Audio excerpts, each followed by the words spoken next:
ഇപ്പൊ എന്താ പറഞ്ഞത്? അള്ളാഹു മാത്രം അഭൗതികവും ആലം ഭൗതികമാണ് എന്നാണല്ലോ പറഞ്ഞത്. എന്നാൽ നിങ്ങൾ തന്നെ എഴുതി വെച്ചത് നോക്കൂ നിങ്ങൾ. അസ്സലാമു അലൈക്കും വറഹ്മത്തുള്ളാഹി വബറകാതുഹു. ബിസ്മില്ലാഹിർ റഹ്മാനിർ റഹീം. അൽഹംദുലില്ലാഹി റബ്ബിൽ ആലമീൻ വസ്സലാത്തു വസ്സലാമു അലാ റസൂലിഹിൽ അമീൻ വഅലാ ആലിഹി വഅസ്ഹാബിഹി അജ്മഈൻ. അമ്മാ ബഅദ്. പ്രിയമുള്ള വിശ്വാസികളെ, ശ്രോതാക്കളെ, ഏതാനും ആഴ്ചകളായി വിശുദ്ധ ഇസ്ലാമിൻ്റെ അടിത്തറയായിട്ടുള്ള തൗഹീദ് വിശദീകരിക്കുന്നിടത്ത് അഹ്ലുസുന്ന വൽ ജമാഅയുടെ പണ്ഡിതന്മാർ പ്രയോഗിച്ചു വന്നിട്ടുള്ള കാര്യകാരണ ബന്ധങ്ങൾ, ഭൗതികം അഭൗതികം എന്നിങ്ങനെയുള്ള പ്രയോഗങ്ങളുമായി ബന്ധപ്പെട്ട ചർച്ചകൾ അള്ളാഹുവിൻ്റെ അപാരമായ അനുഗ്രഹത്താൽ ആ ചർച്ചകളെ പ്രാമാണികമായി മുന്നോട്ട് കൊണ്ടുപോകാൻ നമുക്ക് സാധിച്ചിട്ടുണ്ട്. പക്ഷേ പ്രമാണങ്ങൾ കൊണ്ട് എതിർക്കുക സാധ്യമല്ല. അതുകൊണ്ട് തന്നെ കബളിപ്പിക്കലിലൂടെ, വാചക കസർത്തിലൂടെ പ്രാമാണിക നിലപാടുകളെ നിഷേധിക്കാനും ചോദ്യം ചെയ്യാനുമൊക്കെ മുസ്ലിയാക്കന്മാർ രംഗത്ത് വരാറുണ്ട്. ഈ വിഷയത്തിലും അതേ രൂപത്തിലുള്ള അവസ്ഥ കാണാനിടയായി. സമൂഹത്തിൽ സമസ്ത മുസ്ലിയാക്കന്മാർ ഇതുമായി ബന്ധപ്പെട്ട് ഉന്നയിക്കുന്ന കാര്യങ്ങൾക്ക് കൃത്യമായ മറുപടികൾ നാം കൊടുത്തു വന്നു. എന്നാൽ പ്രമാണങ്ങൾ ഉൾക്കൊള്ളുക എന്നത് അവരുടെ ശീലമല്ല, അവർക്കൊരിക്കലും അത് വശമുള്ള കാര്യമല്ല. അതുകൊണ്ട് തന്നെ ദുർന്യായങ്ങളുമായി വീണ്ടും രംഗപ്രവേശനം ചെയ്യുക എന്നത് സ്വാഭാവികമായ ഒരു കാര്യമാണ്, അതവരുടെ ഒരു പ്രകൃതമാണ്. ഈ വിഷയത്തിൽ ഇടപെട്ട് സോഷ്യൽ മീഡിയയിലൂടെ പ്രതികരിച്ചിരുന്ന മുസ്ലിയാർ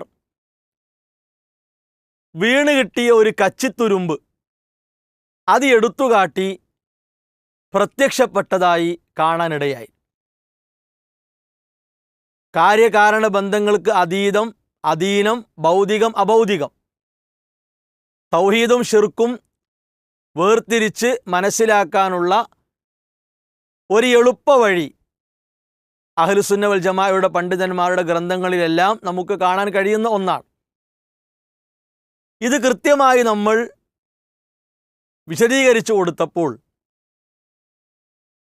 ഏതെങ്കിലും രൂപത്തിൽ അതിനെ പ്രതിരോധിക്കണം എന്ന ചിന്തയിലാണ്, മാനസികാവസ്ഥയിലാണ് മുസ്ലിയാർ ഉള്ളത്. ഏതായിരുന്നാലും അദ്ദേഹം കൊണ്ടുവന്ന ആ ഒരു കച്ചിത്തുരുമ്പ് അദ്ദേഹത്തിൻ്റെ സംസാരത്തിലൂടെ തന്നെ നമുക്ക് കേൾക്കാം.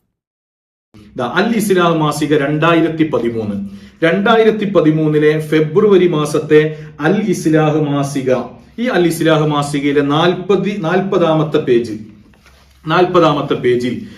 ഇപ്പൊ എന്താ പറഞ്ഞത്? അള്ളാഹു മാത്രം അഭൗതികവും ആലം മാസിവൽ ബാരിയായ ആലം, അല്ലെ? മാസിവൽ ബാരിയായ ആലം ഇതെന്താണ്? ഭൗതികമാണ് എന്നാണല്ലോ പറഞ്ഞത്. എന്നാൽ നിങ്ങൾ തന്നെ എഴുതി വെച്ചത് നോക്കൂ നിങ്ങൾ. മരണപ്പെട്ടുപോയ മനുഷ്യന്മാർ ഈ ലോകവുമായിട്ട് യാതൊരു ബന്ധവുമില്ല. ആത്മാക്കളുടെ ലോകമെന്നത് അഭൗതിക ലോകമാണ്. ഇപ്പൊ നിങ്ങൾ എന്താ പറഞ്ഞത്? അല്ലല്ലാത്തതൊക്കെ ഭൗതികമാണെന്നാ പറഞ്ഞത്. ഇപ്പൊ ആത്മാക്കളുടെ ലോകം അഭൗതികമായി. അപ്പോൾ ആത്മാക്കളെ നിങ്ങൾ അള്ളാഹുവിലേക്ക് പങ്കു ചേർക്കുകയല്ലേ ചെയ്തത്? ഇവിടെ മുസ്ലിയാർ എടുത്തുകാട്ടിയത് 2013 ഫെബ്രുവരിയിലെ അൽ ഇസ്ലാഹ് മാസികയാണ്. ആ മാസികയിൽ വന്ന ലേഖന 40ാമത്തെ പേജിൽ നിന്ന് അയാൾ വായിച്ചു. എന്താ വായിച്ചത്? മരണപ്പെട്ടു പോയ മഹാന്മാർ ഈ ലോകവുമായി യാതൊരു ബന്ധവുമില്ല. ആത്മാക്കളുടെ ലോകമെന്നത് അഭൗതിക ലോകമാണ്. അപ്പോൾ ഇവിടെ അഭൗതികമെന്ന് കണ്ടപ്പോൾ സൃഷ്ടികളെല്ലാം ഭൗതികമാണ്, അല്ലാഹു അല്ലാത്ത അവൻ്റെ സൃഷ്ടികളെല്ലാം ഭൗതികമാണ് എന്ന് നമ്മൾ പറഞ്ഞ ആ പ്രയോഗം മുന്നിൽ വെച്ചിട്ട് ആത്മാക്കളുടെ ലോകം അഭൗതികമാണെന്ന് പറയുമ്പോൾ നിങ്ങൾ നിങ്ങൾക്ക് തന്നെ എതിരാവുകയല്ലേ? നിങ്ങൾ നിങ്ങൾക്ക് തന്നെ മറുപടി പറയുകയല്ലേ എന്ന രൂപത്തിലാണ് മുസ്ലിയാരുടെ ചോദ്യം. യഥാർത്ഥത്തിൽ അവിടെ അഭൗതികം എന്ന് പറഞ്ഞത് സാക്ഷാൽ അഭൗതികമല്ല, ആപേക്ഷികമായ അഭൗതികമാണ്. നമുക്ക് കാണാൻ കഴിയില്ല എന്ന രൂപത്തിലുള്ള അഭൗതികമാണ്. അല്ലാതെ അല്ലാഹു സുബ്ഹാനഹു വ തആല മാത്രമായി ഇടപെടുന്ന അഭൗതിക വഴി എന്നല്ല, അഭൗതിക ലോകം എന്നല്ല. ഈ കാര്യം കൃത്യമായി പഠിക്കാത്ത മുസ്ലിയാർക്ക് മനസ്സിലായിക്കൊള്ളണമെന്നില്ല. എന്നാൽ അള്ളാഹുവിൻ്റെ തൗഫീഖിനാൽ തൗഹീദിനെ കൃത്യമായി കേൾക്കുകയും വായിക്കുകയും ചെയ്യുന്ന ആളുകൾക്ക് അത് വ്യക്തമായി കിട്ടും. ഏതായിരുന്നാലും മുസ്ലിയാർ ഉദ്ദേശിച്ച അഭൗതികമല്ല അവിടെ. മുസ്ലിയാർക്ക് വേണമെങ്കിൽ ആ മലയാള വരികളെ ആ രൂപത്തിൽ വ്യാഖ്യാനിച്ചൊപ്പിക്കാം. ഗ്രന്ഥങ്ങളിൽ തിരിമര നടത്തുന്ന ഇവർക്കുണ്ടോ മലയാള വരികളിൽ തിരിമര നടത്താനും കബളിപ്പിക്കാനും പ്രയാസം? ഒരിക്കലുമില്ല. അവരതിൻ്റെ പിന്നാലെ പോകും. അൽ ആലം, ലോകം എന്നതിനെക്കുറിച്ച് മഹാനായ ഇബ്നു കസീർ റഹിമഹുള്ള പറഞ്ഞ നിർവചനം അള്ളാഹുവിന് പുറമേ ഉള്ള എല്ലാം, അള്ളാഹു അല്ലാത്ത എല്ലാം ആലമാണ്. നമുക്ക് കാണാൻ കഴിയുന്നതും കാണാൻ പറ്റാത്തതും അതിലുണ്ടാകും. നമ്മുടെ പ്രകൃതം കൊണ്ട് കാണാൻ പറ്റാത്തത് യഥാർത്ഥ അഭൗതികമല്ല, അത് ആപേക്ഷികമായ അഭൗതികമാണ്. ഈ കാര്യം മുസ്ലിയാർ മനസ്സിലാക്കിയിരുന്നെങ്കിൽ ഈ കച്ചിത്തുരുപ്പ് എടുത്തു കാട്ടി വരികയില്ല. ശരി, ഇനി മൂപ്പൻ എന്താണ് പറയുന്നത് കേൾക്കുക. ഇനി വേറെ അതിനേക്കാൾ രസകരമായ കാര്യം നിങ്ങൾ നോക്കൂ. ആത്മാക്കളുടെ ലോകം എന്നത് അഭൗതിക ലോകമാണ്. അതിനാൽ എന്ന് പറഞ്ഞാൽ ആത്മാക്കളുടെ ലോകം അഭൗതികമായതിനാൽ തന്നെ അവരിൽ നിന്ന് സമസ്തക്കാർ പ്രതീക്ഷിക്കുന്ന സഹായം അഭൗതിക സഹായമാണ്.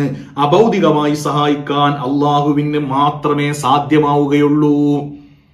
നോക്കൂ, നിങ്ങൾ ശേഷമുള്ള വരി മൂപ്പര് വായിക്കുകയാണ്. അതിനാൽ തന്നെ അവരിൽ നിന്ന് സമസ്തക്കാർ പ്രതീക്ഷിക്കുന്ന സഹായം അഭൗതിക സഹായമാണ്.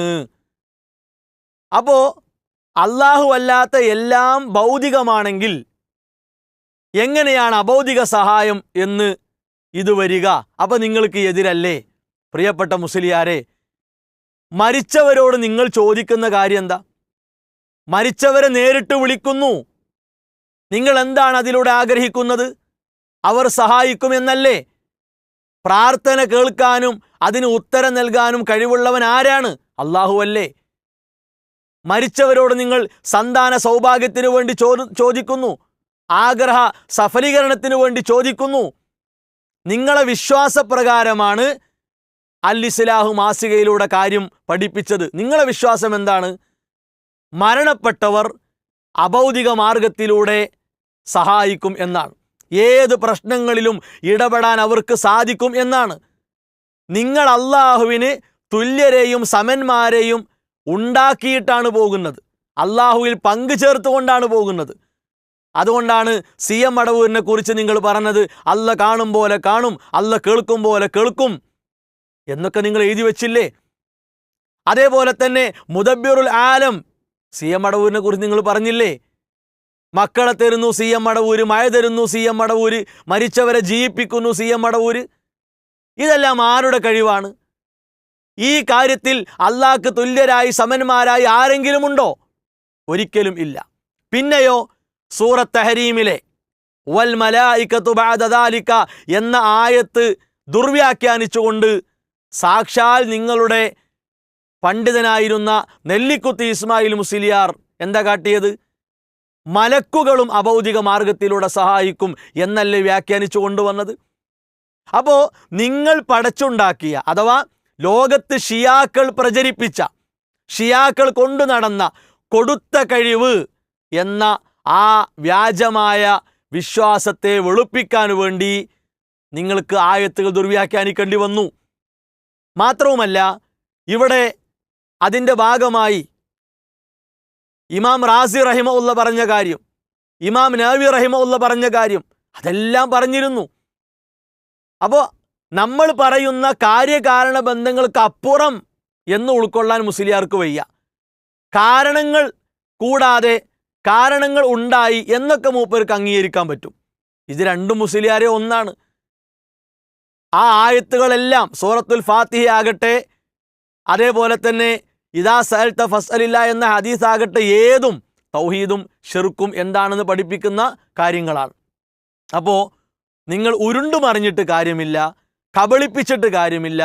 നിങ്ങൾക്ക് കിട്ടിയ കച്ചിത്തുരുമ്പ് കൊണ്ട് എന്തോ നേടാൻ സാധിച്ചു എന്ന് വിചാരിച്ചിട്ടും കാര്യമില്ല. അതൊക്കെ വ്യർത്ഥ്യമാണ്, വ്യാമോഹങ്ങൾ മാത്രമാണ്. അതിനാൽ കൃത്യമായ പ്രമാണങ്ങളിലേക്ക് നിങ്ങൾ മടങ്ങിയാൽ ഇൻഷാ അല്ലാഹ് നിങ്ങൾക്ക് ഒരു തുറവി കിട്ടും. ആ തുറവിയിലൂടെ പ്രവേശിച്ചാൽ നിങ്ങൾക്ക് തൗഹീദുള്ളവരായി മുന്നോട്ട് പോകാം. ഷിർക്കിനു വേണ്ടി ഒരുക്കപ്പെടുന്ന ജാറങ്ങൾ, മക്ബറകൾ, മാലകൾ എല്ലാം ഒഴിവാക്കി യഥാർത്ഥ സിറാത്തുൽ മുസ്തഖീമിലേക്ക് പ്രവേശിക്കാം. അള്ളാഹു നിങ്ങൾക്ക് അതിനുള്ള തൗഫീഖ് പ്രദാനം ചെയ്യുമാറാകട്ടെ. വസല്ലല്ലാഹു അലാ മുഹമ്മദ് വഅലാ ആലിഹി വഅസ്ഹാബിഹി അജ്മഈൻ വൽഹംദുലില്ലാഹി റബ്ബിൽ ആലമീൻ.